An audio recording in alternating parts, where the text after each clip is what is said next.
Let me tell you, if you'd asked me a year ago if I'd ever end up the main character in a suburban war, I'd have laughed right in your face. But life's funny like that.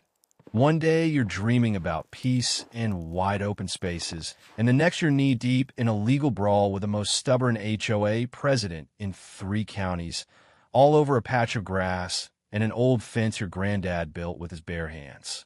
That's the truth of it. If you blink too long out here, someone will try to snatch what's yours, all while pretending it's for your own good. I never planned to get into it with anybody. When I inherited my grandfather's ranch, I just wanted what most folks want: quiet, a bit of land, mornings that smelled like hay and coffee, evenings where you can hear the cicadas and let your mind go still. The ranch had its scars: old barn leaning like it needed a hug, porch steps creaking, wind whistling through window cracks. But that land was freedom, and for a man who'd spent most of his life boxed up in city apartments and deadlines, it was more precious than gold. I settled in fast, fixing the fences, learning the rhythms of the animals, letting the worry lines in my forehead soften with every sunrise over those fields. 6 horses, a gaggle of goats, and a flock of chickens led by a rooster with an attitude, my daily companions. They never asked for anything but feed and maybe a scratch behind the ears now and then. But you know how it goes. Peace is a magnet for trouble, and my trouble pulled up in a shiny black SUV, polished so clean you could fix your hair in it. Out stepped Judith, the kind of woman who'd iron her jeans and scold you for leaving a shovel in the yard. President of the Maplewood Heights HOA, in case the badge around her neck didn't give it away. She marched right up to my gate, heels sinking into the dirt, smiled like she was practicing for a toothpaste ad, and gave me the old "we're all neighbors" speech. Now, I knew from the start my property wasn't part of their HOA. I checked the maps, asked the county, even had my lawyer review the paperwork twice. But Judith, well, she wasn't one for taking no with her coffee. That first meeting, she mostly just circled the fence and made vague comments about community standards. I nodded along, kept my answers polite. But as she drove away, her SUV stirring up a cloud of dust, something in her smile told me I'd just been added to her list. A couple weeks later, there she was again, this time with a clipboard and a fancier suit. So there were questions about the property lines, that maybe my fence was an issue for the community. I said, "You're welcome to look, but make it quick. I've got chores." Should have known that invitation was a mistake.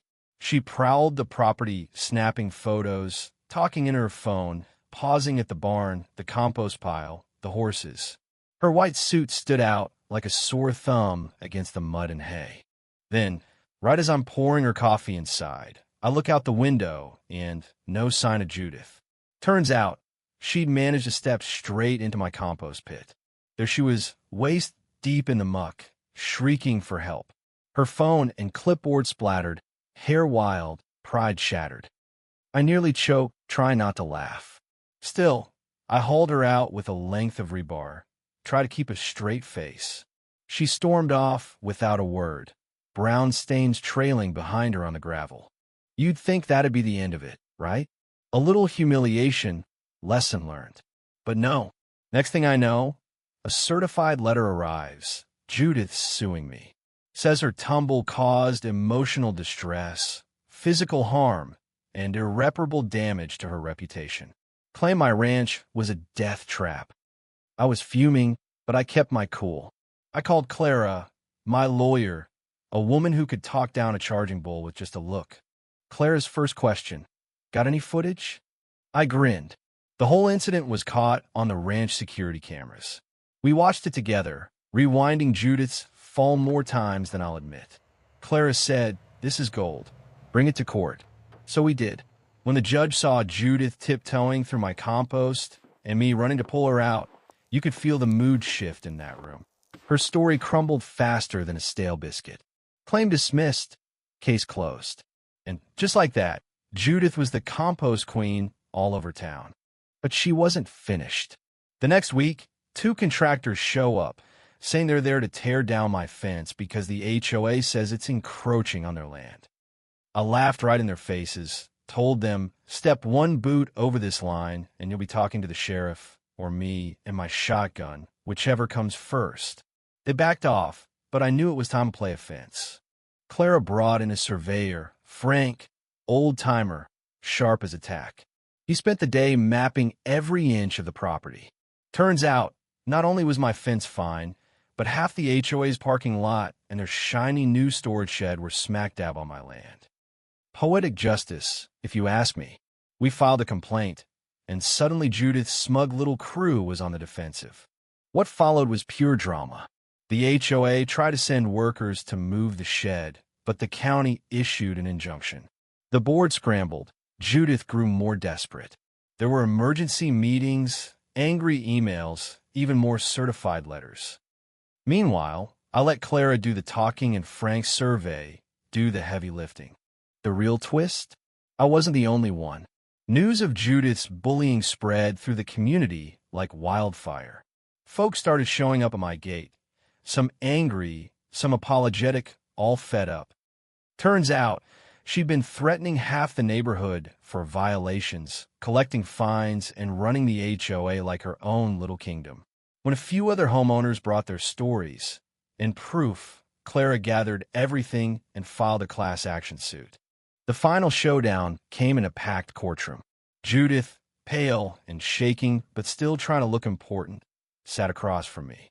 Clara laid out the evidence: survey maps, photos, video clips, and a binder full of complaints from neighbors. The judge barely needed an hour. HOA had to remove the shed, vacate the parking lot, pay damages for trespassing, and issue public apologies. Judith was banned from the board and left Maplewood Heights in the dead of night, her reputation in tatters. It could have ended there, but I didn't push every advantage.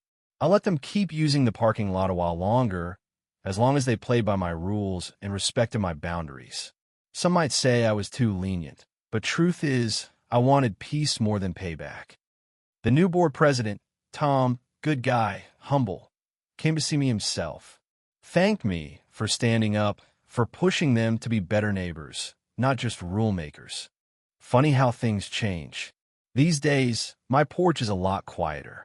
I get the occasional invitation to a community barbecue, away from across the field, even a few new friendships with folks who once looked the other way.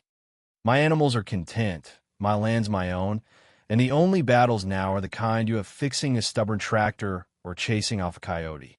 Looking back, I realize you never really own peace. You earn it. You fight for it. And sometimes you have to drag it out of the muck, just like Judith from the compost pit. There's a lesson in that, about knowing your worth, about standing firm when people try to chip away at what's rightfully yours, about how a bully's power ends the moment you stop being afraid of them.